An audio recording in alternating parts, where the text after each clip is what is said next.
My name's Sam. I'm an incoming sixth-year PhD candidate at Princeton, and this is some work that I did with my collaborator, Mohammad Shahrad at UBC, and my advisor, Mike Freedman. So let's get into it.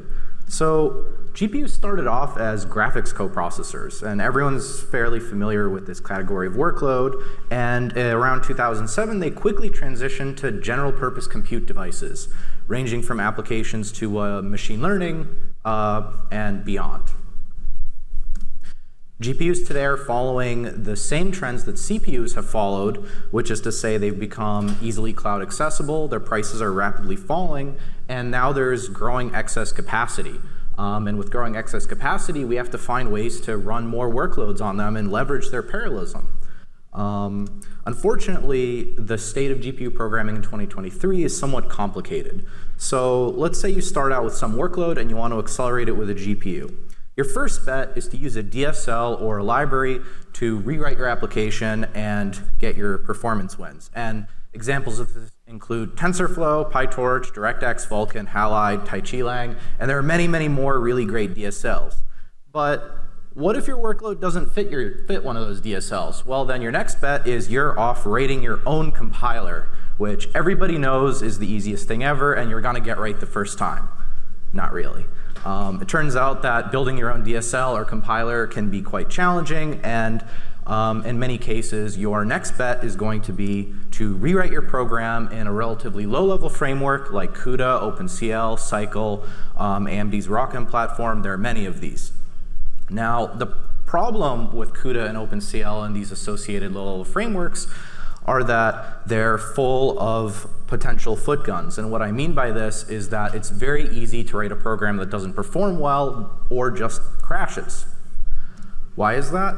It turns out that GPU programming models are notably different than your typical programming model that you learned about in your Intro to Computer Science courses way back. Even relatively straightforward applications such as a scaled multiply and add include some unfamiliar code. So if you're looking at this example function, you right away, if you're not familiar with GPU programming, you might be confused, what's this line? I don't know what that actually means, right? So in this particular case, it's performing something called memory coalescing, which is basically a rule that says when you write a program that leverages GPU acceleration, adjacent GPU threads must access adjacent bytes of memory. Generally speaking, the actual coalescing rules are a little more complicated than this, but at a high level, that's what the rule is. Even basic control flow constructs have somewhat different semantics. So when you're dealing with divergence on your CPU, you might think, oh, I've got some condition. If it's true, I'm going to run some code, else I'll do something else. On the GPU, you have predicated execution instead, right? So if you have two threads, one of them is for which the value condition is true, for the other which it's false, the first thread will run some code, and then the second thread will start running the code, but the first thread will be doing a no-op, and thread 2 is doing a no-op while the first thread is running some code.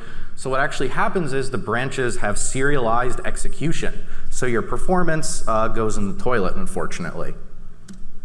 Lastly, the actual hardware looks completely different, partially because GPUs were designed for very different types of workloads, but you can see this just looking at some of the characteristics, such as the register file. So right off the bat, you only get 16 64-bit general purpose registers on your average CPU, whereas on your average NVIDIA GPU, you get 255 32-bit registers, so there's a massive difference there.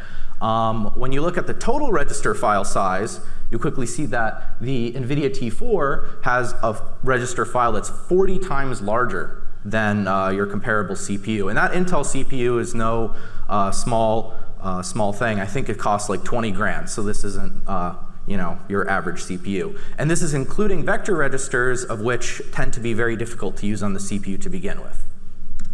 Lastly, GPU programming models have tons of restricted and missing language features. General purpose frameworks such as OpenCL that run across multiple GPU vendors completely lack support for recursion and indirect function calls. Frameworks such as CUDA have missing library support and various complex interactions between device and global functions and virtual functions that can be hard to understand if you're new to that programming model. In practice, this means you can't just take your existing code and run it on the GPU without thinking about how it's structured. These frameworks also lack support for things like preempting your program, which on your CPU, is relatively straightforward, more or less. Some AMD actually includes a specific instruction in their ISA for this, but besides that, it is somewhat difficult to actually preempt GPU kernels. So we're proposing a different model of GPU programming. What if you could accelerate your existing and mostly unmodified programs using GPUs just by taking your single-threaded program and running many copies of that program concurrently on the GPU. So it's a straightforward model. You take your single-threaded program, you just run many copies of it on the GPU, and you get your parallelism from that. You don't have to rethink your program, you don't have to rewrite any parallel components, and you don't hit various issues with that. This approach has several useful advantages. Most notably, you get backwards compatibility with a huge amount of existing open source code. And also, you get some degree of correctness between your original CPU code and your GPU code. If your original program wasn't correct on the CPU, which let's face it, most of them probably aren't to begin with, then it'll be incorrect in the same way, which it turns out is also a pretty important property. So not only that, but we want to get some sort of cross-vendor support. When x86 was originally virtualized, we didn't virtualize it just for Intel. We don't have Intel-specific x86 VMs today. They also run on AMD. And we would like our abstraction to run with multiple GPU vendors. So we're going to have to build our system on top of a runtime that supports multiple GPU vendors, such as OpenCL. And we've got to address, and more importantly, we've got to address all the translation issues involved. So right off the bat, your typical program that runs on the CPU expects a flat linear array of bytes as your general abstraction for how you byte addressable memory. It turns out that GPUs don't actually have flat memory, and they require you to do that memory coalescing that I was talking about before.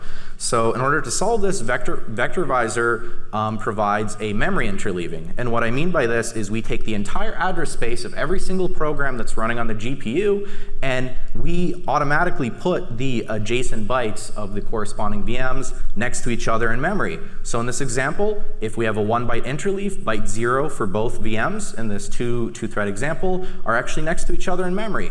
So long as there is some locality of access across the VMs, all reads and writes will be implicitly coalesced. So we can take one huge complexity of GPU programming and just completely forget about it, which is great, for the most part, with an asterisk.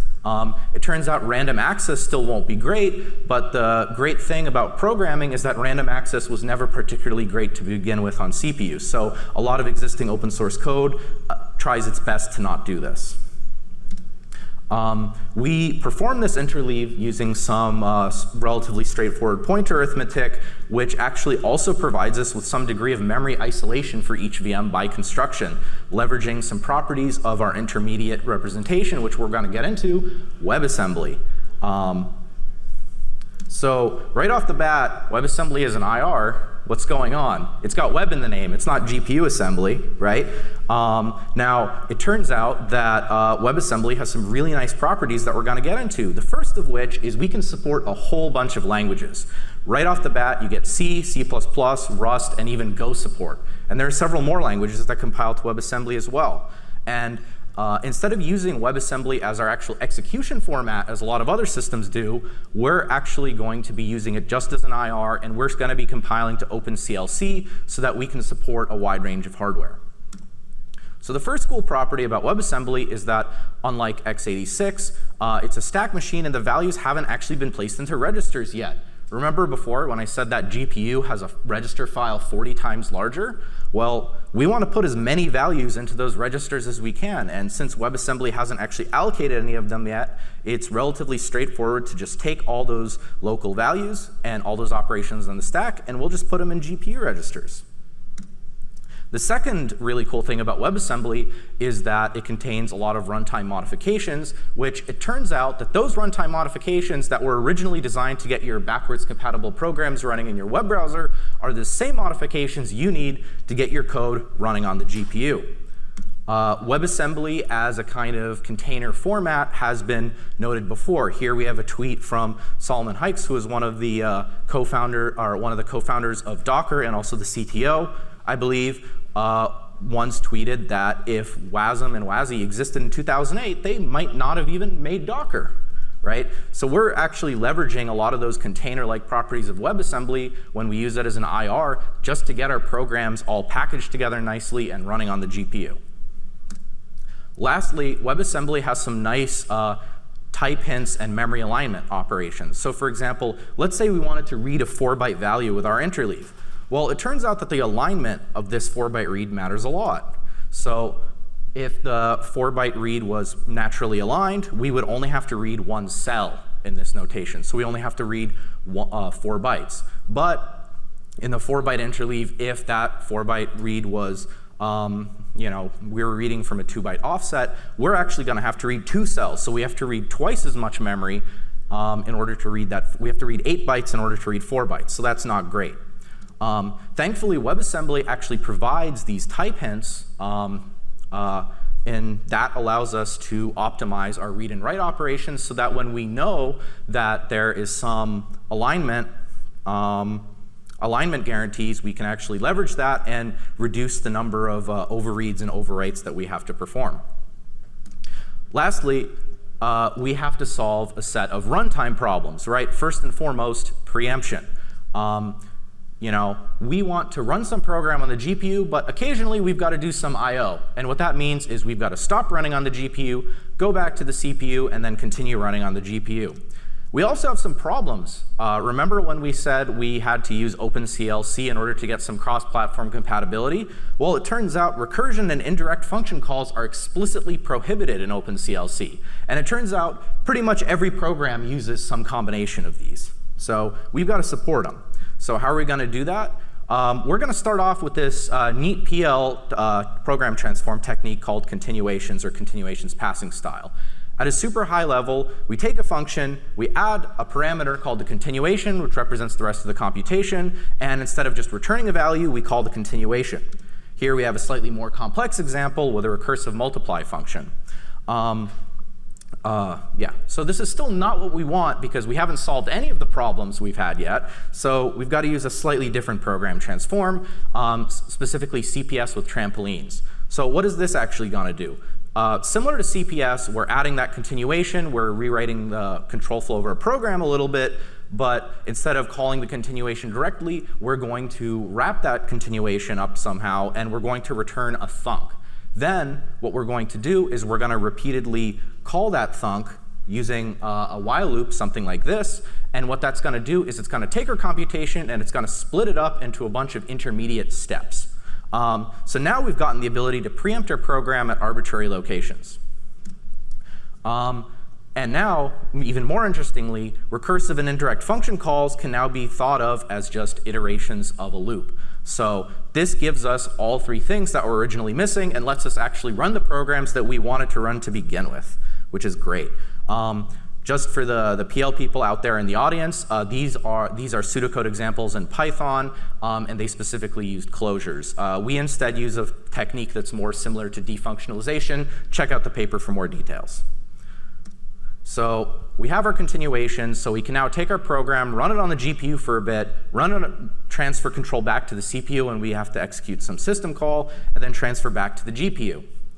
Unfortunately, as you can imagine, this really great PL abstraction tends to be kind of slow unless you optimize it. So we do a ton of compiler transforms in order to make this as fast as humanly possible. If you're interested in these, check out the paper. So the next thing we have to do is we've got to handle system calls, right? We've been talking about I/O the whole time. So how are we actually going to deal with this? So let's say we have some sort of invoke system call. We get some JSON input over from our web server. It's going to go over to the VMM. We have a request buffer where we buffer all incoming individual requests into that buffer. sits there in the buffer. Then when the batch of VMs performs that invoke system call, the request is going to be copied over to the VM on the GPU, and then it's going to begin execution. And we're using continuations in order to start and stop the GPU kernels when necessary. Now, because this copy operation is quite slow, we implement overlapped I/O for our onboard VM. So what does that actually mean? We're going to get our next request. It's going to go in the request buffer, and this is all happening while the previous batch of VMs is still running on the GPU. So long as our compute job is long enough, we can basically hide the I/O overhead with our compute. Regular system calls like fdwrite are somewhat similar. So let's say some VM is calling fdwrite. We exit from the GPU back to the VMM. The syscall buffers are copied over to the CPU. Then what we do in order to sandbox all the VMs is we have these micro WebAssembly VMs that sit on the host. Each VM contains no code and no data. We're only using the WebAssembly system interface here, so we only copy the minimal amount of data needed in order to execute the system call. And what's really neat about this is that WebAssembly VM is actually ensuring the capability security model that WebAssembly provides. So this allows us to securely perform I/O for all of our VMs and prevent interactions between them. Yeah. And then when we return, we go back to the system call buffer, and then we can return control to the GPU and return any results of that system call or side effects that need to be copied back to the GPU. So what are the limitations of this, right? I'm sure everyone's thinking in their head, well, there's got to be some stuff that it's just not going to work for, and there's also some stuff that this is a great fit for. So this is a great fit for tasks where domain-specific knowledge is required. This can be image processing code. If you're not an expert in image processing, this can be cryptographic code where you're afraid that if you rewrite it, you're going to introduce some bug. And this can also work for libraries like PDF parsing, where it's just really complex and you just don't want to learn how it works. There's also some runtime limitations, such as divergence. The way GPUs handle divergence is a property of the hardware. You can't just bypass that. So we can't solve it. Moving on. The runtime limitations associated with VectorVisor primarily come from the limitations on GPU VRAM. So on the GPUs we evaluated, we had between 16 and 24 gigs of memory. This lets us support a few thousand VMs running concurrently on the GPU with about 3 to 4 megs of memory each. There are some workloads that use a huge amount of memory because we've got accustomed to just having multiple gigabytes. So it can be somewhat difficult to translate those. There is also potential bottlenecks when we get some input over from some web server, transfer it to our VMM, and also bottlenecks on transferring data from the VMM over to the GPU. So on to the evaluation. We wanted to evaluate this with as much real and open source code as possible. So we pulled actual open source repos with millions of downloads from GitHub and crates.io, which is the Rust package manager.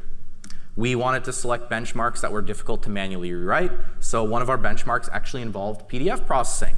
It turns out that PDF processing is really complicated. It requires thousands of lines of code to even get basic PDF operations working for the most part, or get actual files working. And this isn't even including the dozens of libraries that this PDF library is itself importing to handle things like image manipulation, compression, and the like. Lastly, we wanted to intentionally select benchmarks that really stressed the system.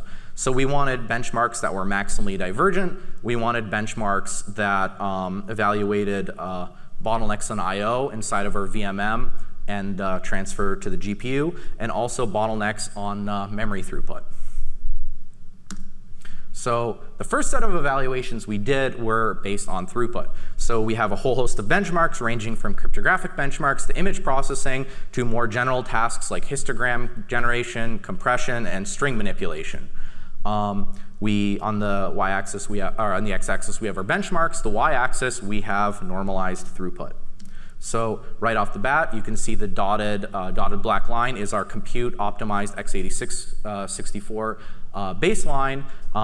We used a compute optimized 4 vCPU instance. We compiled with as many optimizations as we could get. So this includes AVX512. This includes hardware acceleration from domain-specific instructions on the CPU as well. And what we found is it's not that hard to beat the throughput of a 4 vCPU VM using a GPU, and we were able to successfully do this for all but 3 benchmarks. Notably, some of our benchmarks are running other languages. So one of them is strings Go, which is actually one of our benchmarks rewritten in Go running on the GPU. One of the reasons this benchmark ran a bit slower is it's running a full garbage collector. To my knowledge, VectorVisor is the first system that can actually support this type of program on a GPU at all, which is kind of neat. Our second set of benchmarks that we argue is what really matters for running programs on the GPU, or comparing results, is throughput per dollar. Throughput per dollar is a metric that really kind of encapsulates the differences between CPUs and GPUs because they can be somewhat hard to evaluate, right? So if we evaluated on just throughput, you could always cheat the benchmark. You could just add more vCPUs or take away vCPUs, and then you'd win. So throughput per dollar essentially controls for this and allows us to kind of do an apples-to-apples comparison between throughput on the CPU and throughput on the GPU. On this benchmark, VectorVisor didn't do as well. There were 4 benchmarks but there still were 4 benchmarks where we were actually able to outperform our compute-optimized x86 64 baselines without having to do any serious modifications to the original program, which is pretty cool.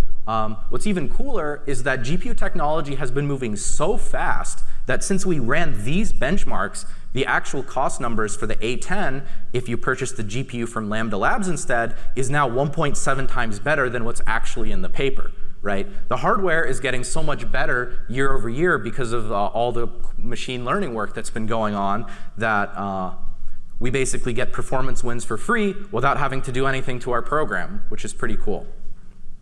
So the last bit of our evaluation is a little more subjective, and it's basically, the ultimate challenge, the final boss of compilation for GPUs, right? Can we beat manually translated programs that some developer, in this instance me, took and rewrote to run using CUDA, basically. So the way this works is you take your program, you find the parallel portion of it, you accelerate that, you offload that to the GPU, and then you get your result back, right? That's roughly the programming model that exists today. And just to recap, our VectorVisor program, what we did is we took some existing program, just ran many copies of it on the GPU, and that's it. We didn't do anything else. So here we have our set of results for that. And right off the bat, if you look at the red boxes in the throughput per dollar column, you can actually see a pretty cool result, which is we actually matched our handwritten baseline for our Gaussian blur benchmark using Blur BMP. So that's pretty cool. VectorVisor definitely isn't the first compiler that can, first optimizing compiler that can actually do better than handwriting code. This is an ancient result, right? It's been true for many, many decades. But I believe this is the first time someone took some unmodified program and actually managed to run it on the GPU in this fashion. Not only did we match the performance, we actually slightly exceeded it. Another interesting thing to note here is that the CUDA benchmark did slightly better on the 2x large instance instead of x large, which is an instance with twice as many CPUs. So what that actually meant is that our CUDA baseline was actually bottlenecking a little bit on the CPU. So we had to give it more CPUs in order to actually play fair. Otherwise, we would have cheated a little bit, right? So what was going on here was that we were actually getting some bottlenecks on the CPU from object serialization and deserialization, because remember, we could only accelerate the parallel portion of the program, which is one of the limitations of CUDA. Whereas with VectorVisor, all of that serialization was actually just running on the GPU, because we basically took the Rust SERD library and just ran that on the GPU also, which is pretty cool. For the other benchmark, our perceptual hashing benchmark, we did a little bit worse. But that's to be expected. It happens. So yeah, in conclusion, VectorVisor is the first vectorizing binary translator for GPUs that's designed to run these server-side workloads. It's I believe one of the first systems to explore this whole program vectorization model for GPUs. We ran a bunch of benchmarks and found that existing programs can actually run mostly unmodified or unmodified for better throughput per dollar. and we were able to support fairly complex runtimes and a bunch of pretty complex input languages as well. Thank you.